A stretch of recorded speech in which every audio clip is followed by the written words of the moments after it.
the inaugural Hancock Honors. Wow.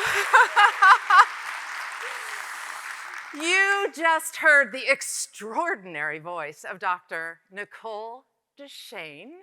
She is a world-class vocal artist. She's also the main voice in HBO's title song for their smash hit White Lotus.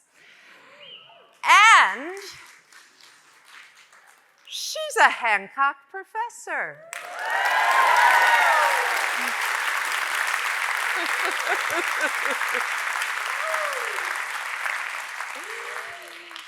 How lucky our students are to work with someone like that every day. Incredible. Please join me in giving her one more round of applause.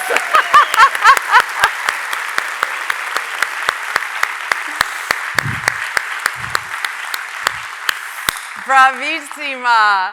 Well, good evening. My name is Susan Apple, and I am a proud member of the Allan Hancock College Foundation Board of Directors, and I'm so pleased to be your host for this evening. You're here at a very landmark moment. This is the first major event in our beautiful new performance space.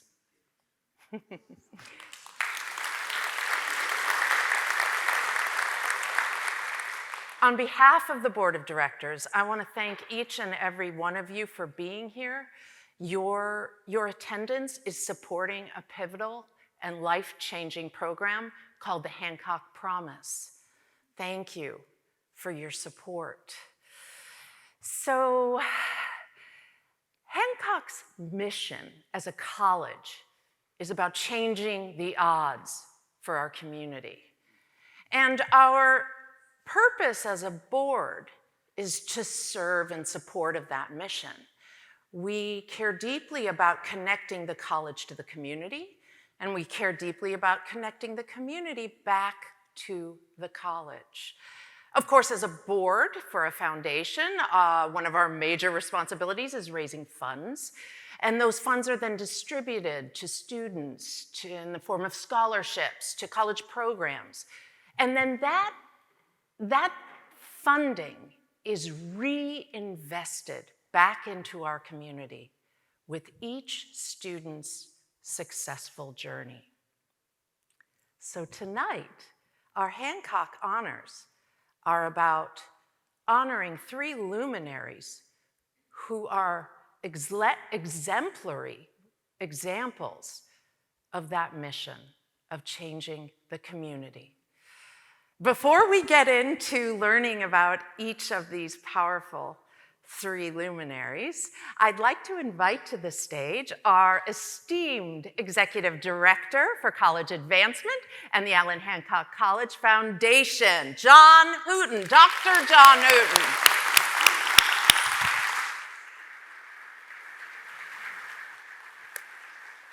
Thanks for being here tonight. We have some wonderful people to thank for tonight. We could not have done this without a lot of supporters. There's over 50 sponsors who made tonight possible and over 100 people who bought tickets on their own. First and foremost, we have to thank our friends at Coast Hills, Paul Cook, and all the Coast Hillers. Any Coast Hillers in the room tonight? Yeah? There we go. So Coast Hills and Hancock, we share similar visions for the future, for our communities, for more happier and healthier, more prosperous communities, and we work side by side for that. So Paul, wherever you are, thank you for your support. Coast Hills has been a supporter since the 1990s, and so thank you for continuing that legacy. We also wouldn't be here without Presqu'île Winery and the Murphy family. Thanks to the Murphy family. Great community supporters of a lot of causes. What a lot of people don't know is that they support Promise programs back in their home state of Arkansas as well. And so when we ask about supporting the Promise here, that's something that's near and dear to their heart. And they make pretty good wine too. Hopefully you had some of that out there. We also need to thank Cesslock Federal Credit Union, who are great supporters of us as well. Relatively new supporters for the college, but also we share values, we share vision. And again, they played an important role tonight of sponsoring the bar, which I think everybody here had a little bit to enjoy. So thank you to Jerry and Kelly and all the crew from there. We could not have a Hancock event without thanking McDonald's and Pamela and Dan Mutzel and Cheryl and Ted Maddox somewhere. There you are, right there in front. Thank you. Cheryl and Ted have been supporters of Hancock for literally decades and have supported generations of students here and employed many of our students at their various locations. Thank you. Thank you for continuing the support. And finally, thank you to each and every one of you for being here. Some people have said, this has been a great night already, and I've told the story to a few.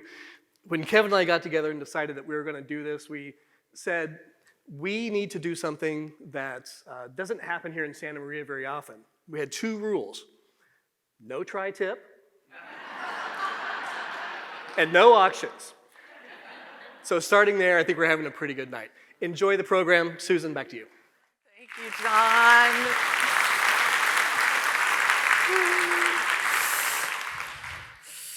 Wonderful. Okay, I've got to find the spot in my script. Now, of course, we come to the main focus of our evening. We're going to talk about each of our 3 honorees. Each one of these luminaries has made an undeniably positive impact on the future of their community. Here at the college, we believe that Hancock changes the odds 1 student at a time. These 3 honorees illustrate that principle with artistic excellence. Our first honoree is Tommy Solati Shepard. I had the great pleasure of meeting him yesterday. Mr. Shepard came to Santa Maria 30 years ago when he came to train at PCPA in the technical theater program. He loved it so much that he stayed for 2 more years and trained in the acting program. Lo and behold, he went on to wear many hats in his prolific career, and today he is probably best known for the band that he co-founded, Alphabet Rockers, a performance collective building a community of belonging. As Tommy said to me in his own words, we make music and media that sparks change. The Alphabet Rockers has toured the country and performed in many high-profile venues, the Smithsonian, the Kennedy Center, major pop music festivals, and they've also been nominated for 3 Grammy Awards. And in fact, this past year, they won the top Grammy Award for Best Children's Album for their most recent release, The Movement.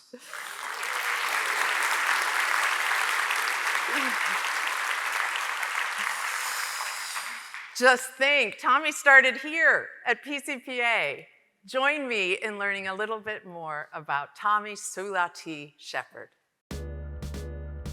Tommy Solati Shepard, truly a legend. Beatboxer, rapper, writer, singer, dancer, everything you can imagine.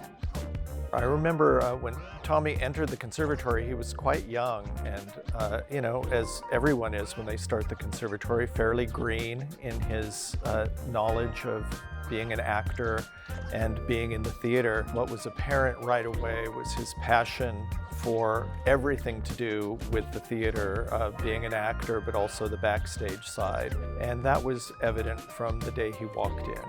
I remember Tommy and a couple of his classmates really connected to all kinds of art making, and so it wasn't surprising when after the conservatory they were working together using rap to tell stories and make community. If you were explaining something to him, he was beating something on a table. If he was next to his best friend, Jason Bramham, they were both doing music together, just beatboxing. He had this opportunity that our tech students never get, and that was to actually sit in the conductor's booth and conduct the music for one of our musicals. That sort of made me step back and think, this this kid's got something. He's something special. I had heard that Tommy had won the Grammy and was so pleased for him and proud. What he was going to make as an artist was only going to be elevated and amplified through his work with other artists. Whew. Okay, you have to act as if it were possible to radically transform the world. And you have to do it all the time. Thank you, Angela Davis, for those words and for inspiring the movement.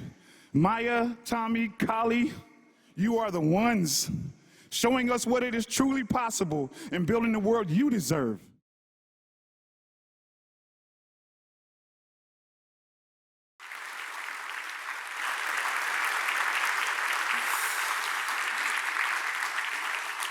Pretty exciting.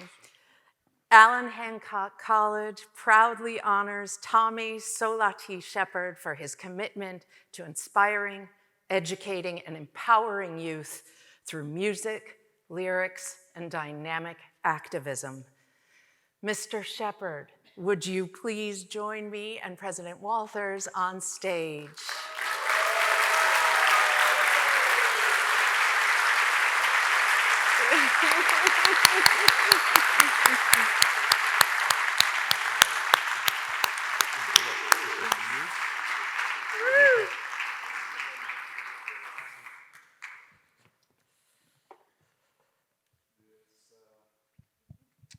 This is awesome. It's such an honor to be here. I am hearing the feedback, appreciating it. Listen, this school has such a sense of community, and the program has such a sense of family that I want you to do this with me right now. I want you to put one finger up if you know what it means to be a best friend, to know what it means to be a great friend, or to have a great friend, right? Now I want you to put your finger, the other finger up in the air like this if you know what it means to be a great ally. And if we don't know the difference between a great ally and a great friend knows you, they love you, they got love for you, but they also got your back. A great ally, they also have those things. They just don't know you, but they still got your back. So my career has been about remixing those two things together. Great friend, great ally. So do it with me. Cross those over and keep them crossed and turn to your neighbor and tell them, I got your back. Turn to your other neighbor and tell them, I got your back. Thank you, Allan Hancock College. Thank you, PCPA.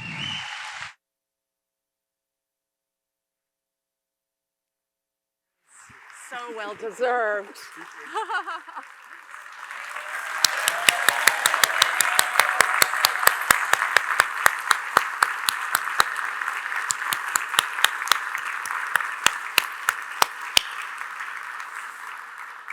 Okay, next board meeting. We got our back. We got your back. Our next honoree was also here in the college in the 1990s. In fact, she joined in 1992, but she worked in a slightly different capacity at that time. Dr. Ann Foxworthy Llewellyn became the first female president of Allan Hancock College, where, yes!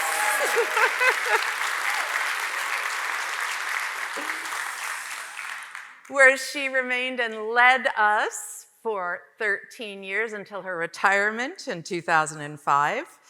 Dr. Foxworthy Llewellyn led transformation at the college. When she arrived, Hancock was mostly a vocational school. She expanded the college's reach to Lompoc, the San Ynez Valley. She significantly improved technology on campus, brought us into the modern age. And she created pathways for students to transfer to four-year universities. This had not been done before here at the school. After her retirement, she continues to lead in the community, particularly in the San Ynez Valley. Let's hear more about Dr. Ann Foxworthy Llewellyn.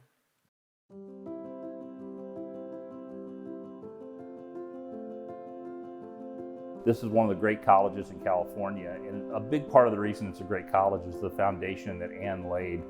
When she arrived, the technology on campus was a fax machine.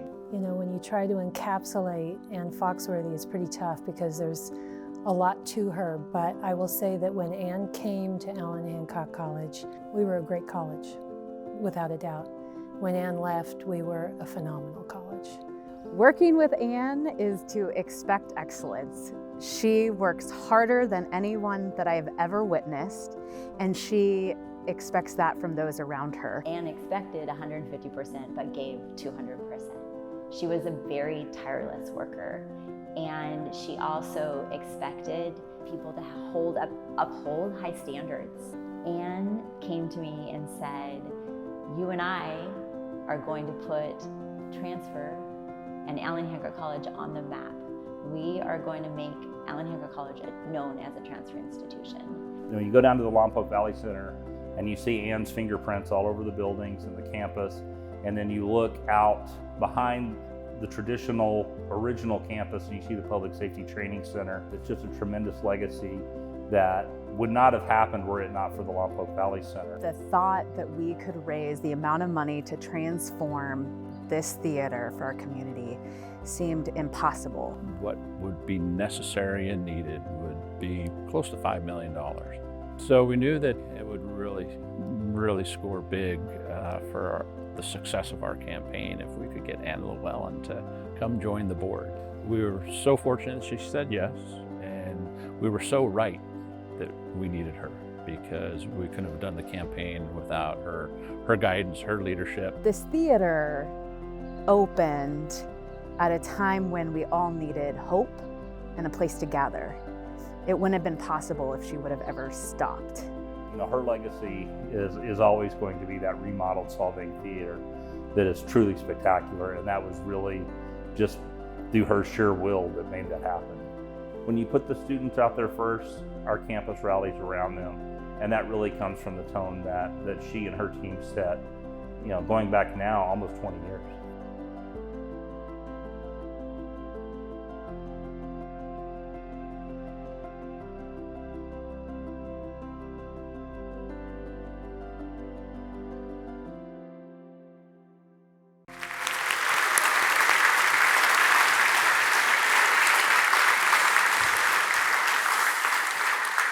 Allan Hancock College recognizes Dr. Ann Foxworthy Llewellyn, for her transformative leadership, her tireless work ethic, and her positive impact in the broader community. Dr. Foxworthy Llewellyn, would you please come join us on stage?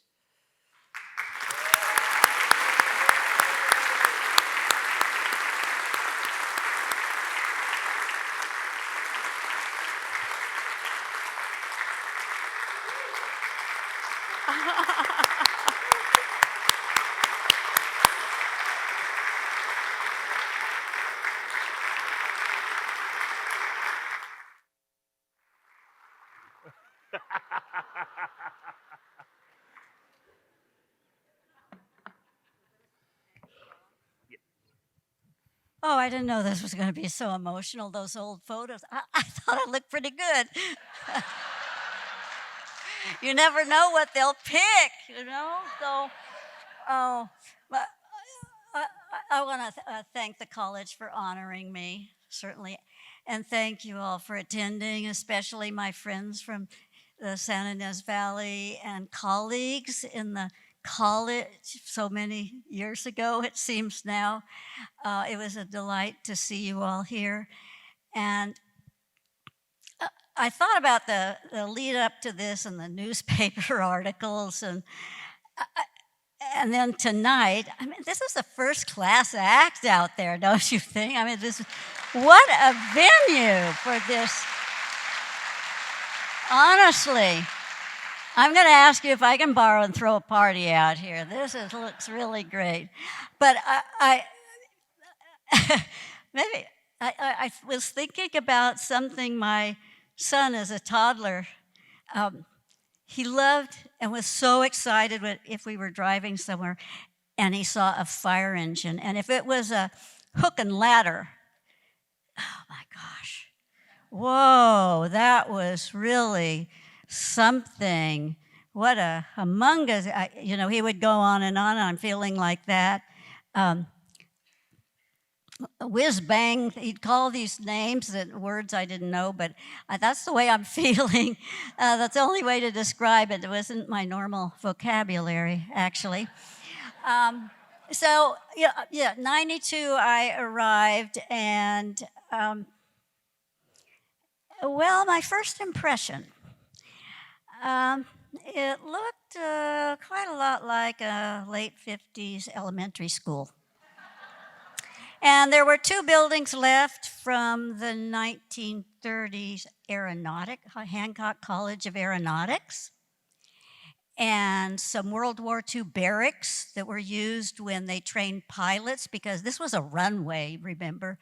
But it did have beautiful trees. Walter Conrad, the first president, put up, he was getting away from the horizontal, the runway, I guess, but he planted some beautiful trees. But I knew from the minute I came, this was a great community, and it was a great college because it really was embedded in this community. It wasn't a place where students came and left. There's so many people who had come of all ages here at some point in their lives, and I always was impressed by the quality of the education, the quality of the service, and the heart of the employees and how they wanted to serve students. So at the time when I came, also, it was the infancy of technology, and especially infancy here. I was about a decade behind the other college I'd been. So there were no computers in faculty offices. There were some in the administrative offices and that sort of thing. And the way they scheduled the classes was very traditional. You start classes in September, and you start classes in January, and you have a summer session. If you wanted to go to school any other time, I mean, that was it. So, all of this so changed, and I'm so pleased to see what the foundation is doing, because one of the first things the board asked me to do was to set up a foundation with community board members. They had a couple of employees, and Agnes Grogan, who worked tirelessly raising money for scholarships, but that's all that, and actually the Board of Trustees was the board of the foundation. So we set up and we got this foundation running and everything, and once we were at it, I said, well, now I think we should be raising some money. That's what foundations do. And why don't we buy some computers for faculty? That wouldn't be enough for all of them, but get them started to have their own computers. Can you imagine? Well, and that was also the reaction when I said, well, why don't we start by raising $90,000? Oh, I don't think anybody ever has raised $90,000. No. And of course we did, easy. And by the time I left, the last campaign we had was $4 million. So it just shows you in a matter of time. Little did I know that would be a legacy, and these other boards would be tapping me to be raising money for them, like Solvang Theater Fest, but that actually was a joy. And so I just want to say that what I so appreciate is if I had some role in maybe getting the ball rolling in change and transformation in this college, I'm ecstatic about the fact that my successors, and especially Dr. Walters, kept the ball rolling. And look what they've achieved. I mean, all of this stuff was in the planning stage in this fine arts, which I thought would never get done. And Larry Lairwood said, I think we ran out of bond money to do the theater arts. I about kicked him out of the house, I think. So anyway, this is glory. I mean, so what I would say is that when I walk on this campus and knowing the services and the education and the facilities, it's so much more than I ever expected. I mean, it's just unbelievable to me, the transformation that has happened. And so it's just a pure joy to be here tonight and anytime I step on this campus. Thank you.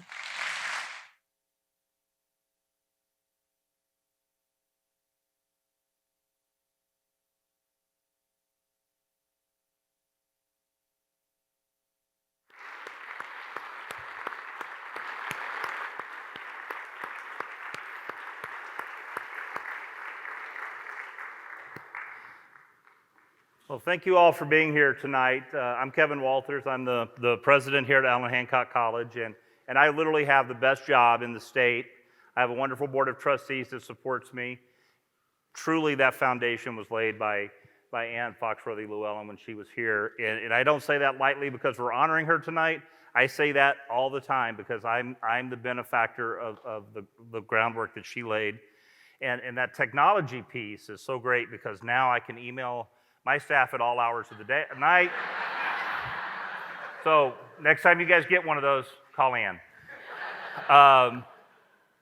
We're here tonight to talk about the Promise program, and the Promise is a transformational opportunity for students to come to college, because we know college is expensive, and we know all of the things associated with going to college is expensive. And I want to tell you about some things that were happening back in around 2015, 2016. Cuesta College received a great gift. Somebody left them $8 million for a Promise program, and they were able to build it up and let their students come for free. Santa Barbara City College launched one. And I was getting questions from people, why don't you have a Promise program? I said, because I can't make a promise. I can't tell a first grader that the money will still be there. We're trying to figure it out. And then one night, I was in Guadalupe with Larry Lair. I think there's a picture. Ed Cora, our friend Ed Cora, was the superintendent of schools in Guadalupe, and he had asked Larry and I to come out and talk to families about college. And a mother walked up to us who had a son in 7th grade, and you could tell that she had been working all day. She was tired. She didn't speak English, and she wanted to know how her son could go to college because it cost so much. Even at that laborer-type, non-English speaking family understood college is expensive, college is critical, how do I bridge the gap? So I began explaining to her about financial aid through a translator, and got about a minute in and realized financial aid doesn't make sense in English, so this is probably not getting translated right. And I finally just said, because I assumed, I made an assumption that she's probably going to have an income where the state of California is going to make sure her son gets to go to college. And I said, it's free. It will be free. When your son gets to Allan Hancock College, graduates from high school, it's free. And I was feeling pretty good about myself, but I forgot I was with Larry. And we walked out, and he said, how are you going to pay for that? And I said, that's a good question. We have 5 years to figure it out. So we got with our foundation, our staff, and we started building the Hancock Promise, and it's transformational. We have had more than 7,500 students attend college at Allan Hancock College with their tuition paid for the first year. The exciting part about this is not only are these students coming to college, we've seen our numbers of graduates increase to record levels during a time when our enrollment has actually been dropping. More importantly, the last 4 years, the number of Latino students in our graduating classes were larger than the entire graduating classes when I got here.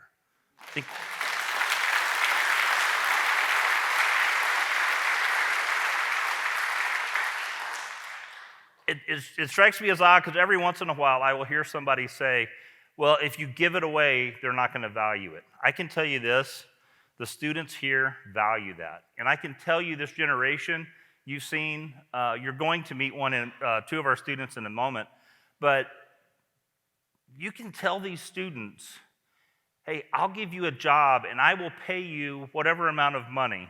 And they'll go, eh. But if you tell the students of today, I'm going to give you a job and you're going to help your community, and they are all in. These students understand the investment you're making, they understand the value of being here, and they're transforming our community. So we're ecstatic that we've had such a good success where we can promise every high school graduate in our region first year free at Hancock. Now, we've got some news about that though, and I think John Hooten is going to come up and share a little bit of data about some things that we've been, not data, sorry Susan, no data. No data. No data at all. I have the great pleasure of introducing a couple of people to you tonight. The last few months, two people in particular have made significant commitments to the Hancock Promise, and I get to announce that to you tonight. The first is a retired school teacher who worked most of her career down in Southern California, retired in Avila Beach, and very much committed to education, of course. And when she learned about the promise, she said, I want in. That's an investment in the future, investment in the communities. And she said I could use her name tonight because she wanted to be an example to others who could include the Hancock Promise in their estate plans, who could make this kind of commitment to the Hancock Promise. Elle Madsen, could you please stand up and let us say thank you to you?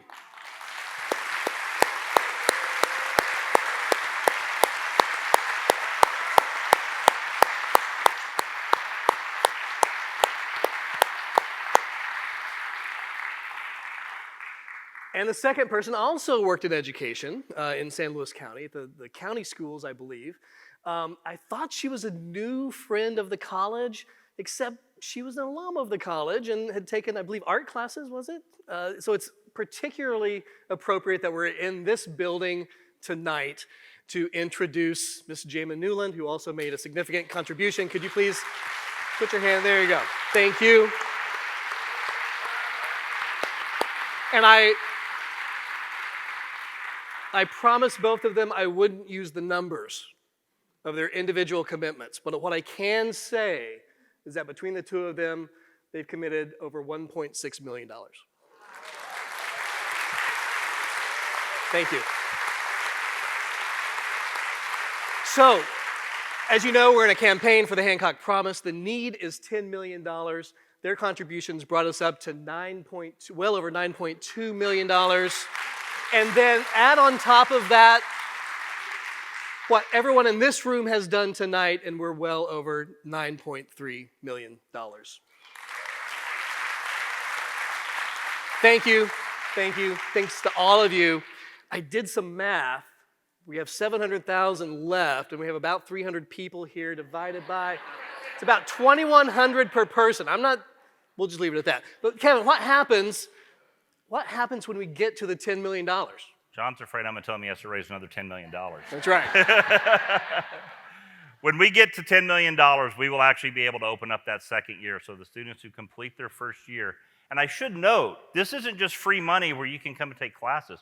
Students have to go full time. They have to pass 12 units in their first semester. They have to take English and math their first year of being a student. We know those are the keys to success, and we're seeing that in those outcomes. And so the students who complete the first year promise successfully will get a second year promise on top of that. And with an endowment of $10 million, we can make that promise, because our promise program is not only about high school students, we reach all the way down into the elementary schools, and we start reaching out to students as soon as third grade to tell them they can go to college. And it's a transformational message for our community. These are the kinds of workers that you're going to want in your businesses. So I could keep talking to you about it, or you could hear somebody who's much more energetic than I am and has a personal experience of being a successful Promise student, our student body president, Samantha Martinez.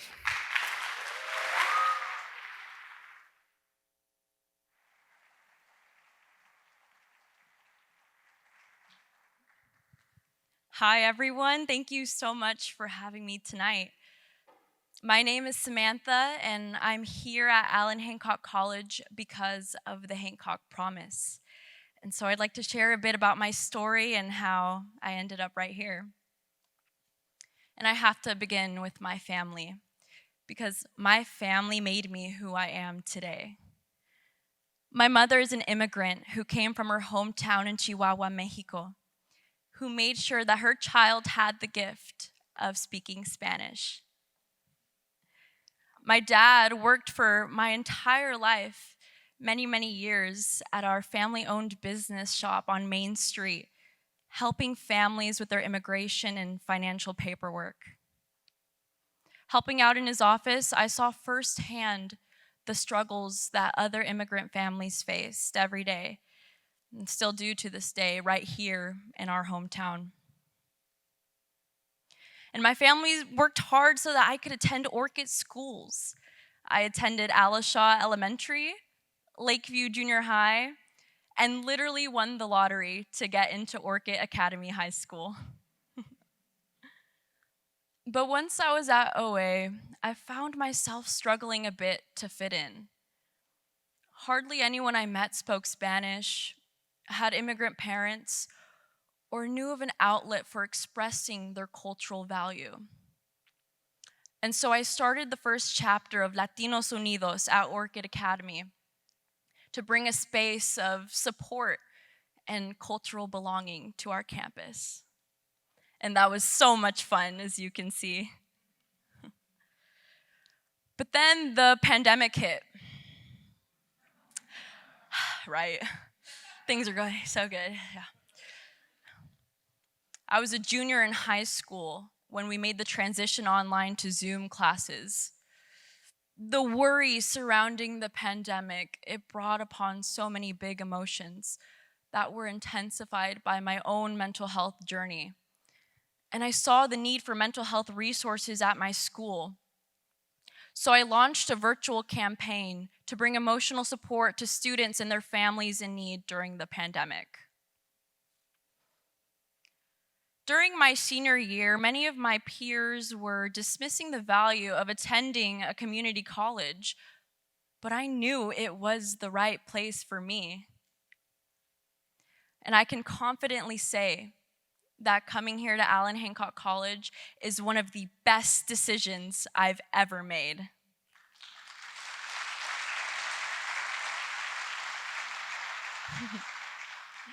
I got involved in leadership. I got to continue my interest in mental health, and this year I founded the first club that's centered around mental wellness and encouraging sobriety on campus. And this past spring, I ran for and was elected president of our Associated Student Body Government. Thank you. Thank you. As you're hearing, Hancock continues to open so many doors for me. In this upcoming spring, I plan to graduate, and I hope to continue my studies in political science with a pre-law focus at UCSB. Thank you. I think something extremely important to note here is that none of this would have been made possible without the Hancock Promise. It allowed me to slow things down and to do it right, all without incurring any student debt. That is so huge.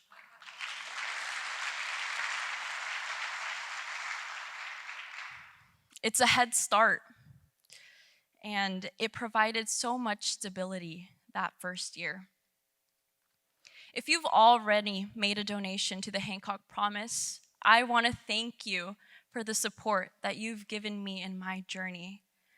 And if you haven't yet, I hope that you'll consider making a donation, because it's literally changing lives like mine.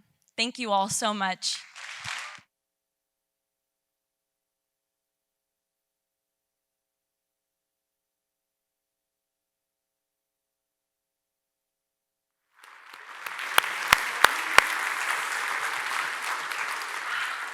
Isn't she incredible? I think it's safe to say our future is in good hands with Samantha, as well as the thousands of other students who have benefited from the Hancock Promise. Beautiful. So this brings us to our third and final honoree for this evening's event. Ms. Patty Boyd was a local piano teacher. She taught children and adults, and she taught advanced students here at the college. She also taught in the community. A child's piano teacher makes a lasting, deep impression on a life. And Patty Boyd made that impact over and over and over again as she taught in this community for 60 years until she passed away in 2012. What better way to finish out this list of arts and education advocates than by highlighting a music teacher, a piano teacher who touched so many lives with those precious hands. Let's watch and learn a little bit more about Miss Boyd. I started studying with the late Patricia Boyd, Patty Boyd, or Miss Boyd as we respectfully knew her, when I was 7 years old in the 90s. I believe she had already well maintained the reputation that she was the best piano teacher in town. I met Patty, well, I took lessons privately from her in high school, so I must have been 15 or 16 when I first met Patty. She had private students, and I suspect somebody had a connection to Hancock, or I really don't know. But all of a sudden she was teaching at Hancock, and she really loved that because the students were so committed and they were old enough to really progress and take it seriously. She loved her students one and all, and they came to her house at a time when other people would not invite people of other races to their home. She appreciated differences. You know, she appreciated people who were different for good reason. And she always said, well, you know, the parents are really overbearing, but this child's doing really well. She cared about them more than as musicians. She was just an amazing person. She was talented. Of course, at the piano, she was outstanding. She was funny. I remember joking with her. She had a great sense of humor. She was patient as an instructor. I remember getting the impression along the way that she just loved being a teacher. And I always remember Patty's handwriting. She had the nicest cursive. Her pencil would move much like her baton would move through the air. So you can see here she made a note for me, eyes up. Keep your eyes up on the music.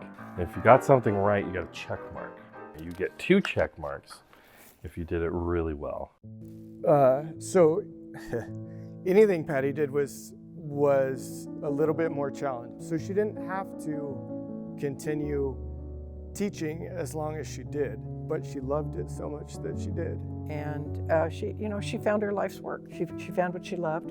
Not everybody gets to have their life's work, what they love, and she did. With her, it goes on, which is, I think, would please her immensely.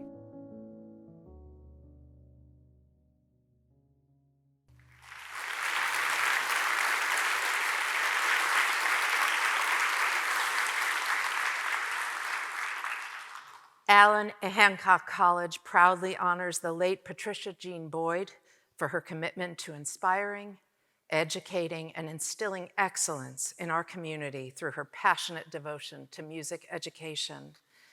We would like to ask Pat Rice, Patty's namesake and goddaughter, to please join us on stage and accept this award on Patty Boyd's behalf.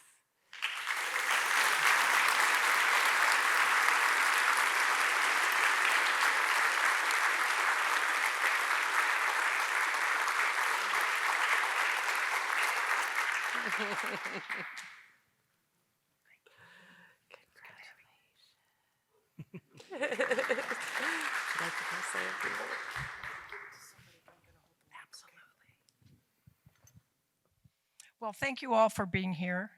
and look at this beautiful building. I want to thank the people that made this possible, that put this together, that made Patty's dream a reality. She loved her students, she loved Hancock College, and she wanted a place where students could perform. And this is her gift to the community. And I just want to ask, how many people in this room studied piano with Patty Boyd at any time?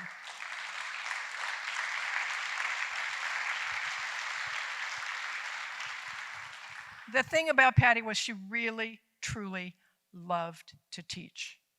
And she thought that performance was an integral part of being a musician or an actor or any kind of artist. And so her dream was this hall.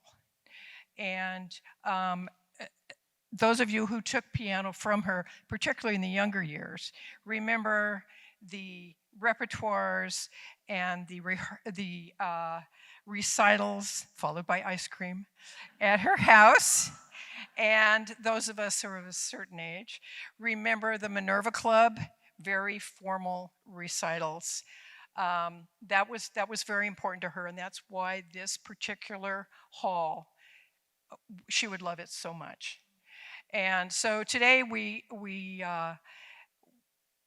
remember that this hall, it's not just for this generation of students.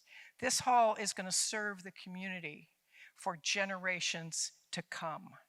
And those students who are here studying whatever performance art it is will use this wonderful, beautiful room. And today we honor Patty's extraordinary life. And the more you learn about her, the more you realize amazing. And also her wonderful legacy of this beautiful performance stage. So that's why we're here. That's what we celebrate, and that's what we honor. It's her life and her legacy. Thank you. Come right here with me. You stand on that side. So I'm going to tell just a little story here that maybe I haven't shared with you. So this is the culmination of a lot of planning. John Hood is here, our department chair for fine arts. And John gave me, when we started construction of this, or we were getting ready to move into it, he gave me a memo from 1996 that was to the art faculty of that day, telling them, hey, what kind of square footage do you need for your classrooms? Because we're going to get a building. So 27 years? Worked out okay. This building is also a product of Ann's visionary leadership. And when Larry said he didn't have the money for this building, we actually went to our bankers, and they helped us with a way that we could make this happen, with participation from the state, with participation from our local community, and with a substantial gift that Patty left for us. Patty specifically left the gift for three things. For PCPA, she left them $1 million. She left $2 million for the music program, and she left us about $12 million specifically for a concert hall for the students.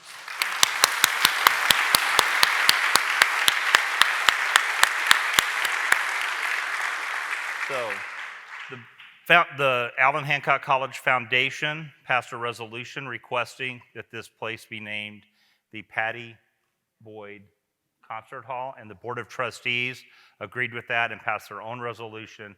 And so henceforth, this will be the Patricia Jean Patty Boyd Concert Hall.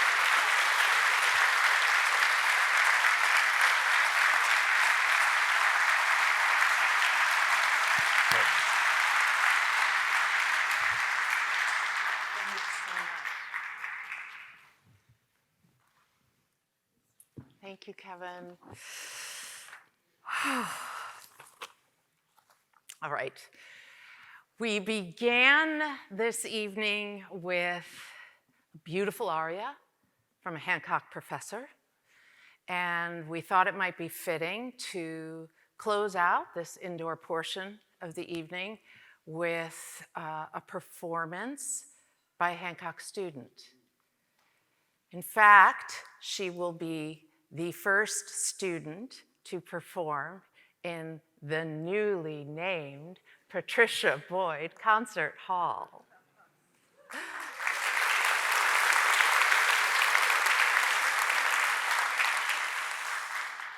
She's a Promise student. She's already earned her associate's degree, and now she's in PCPA's acting program. I'm so pleased to bring to the stage Miss Idella Westerfield.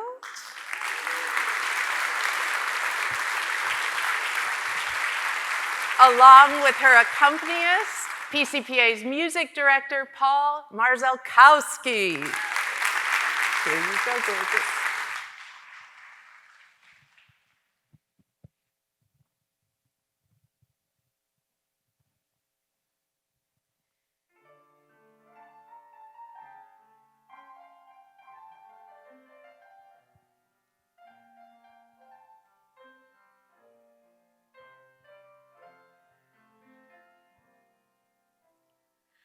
I was blue, just as blue as I could be.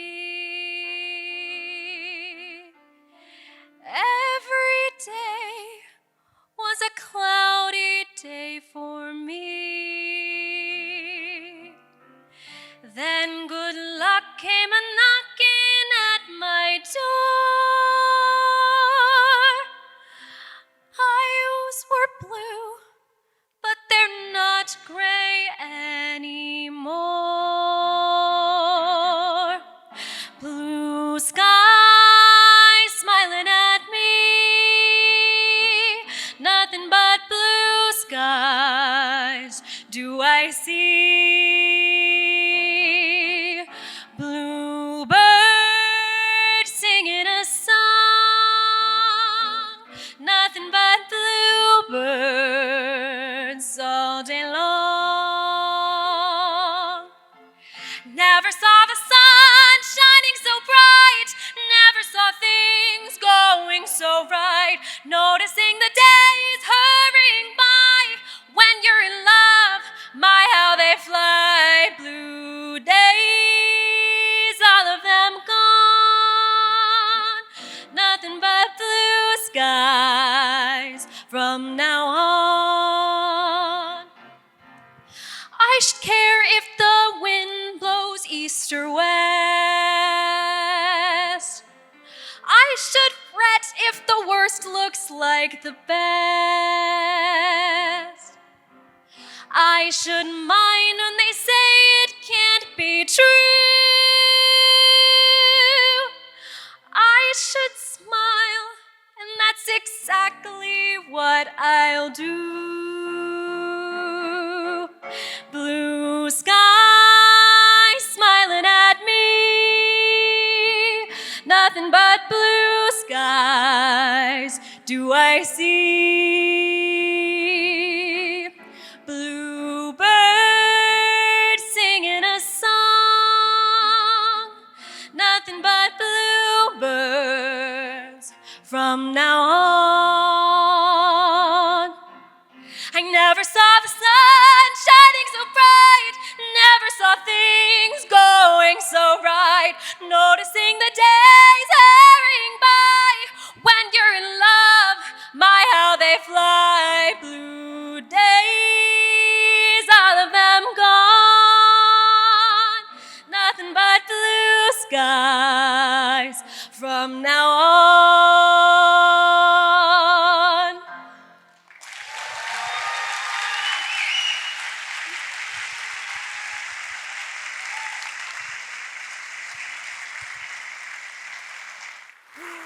Fantastic.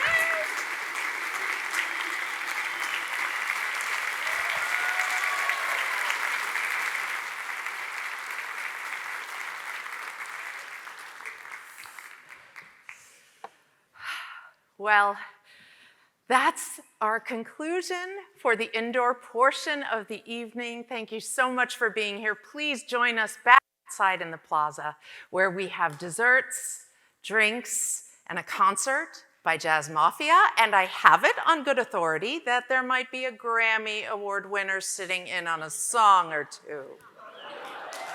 Thank you all. We'll see you outside.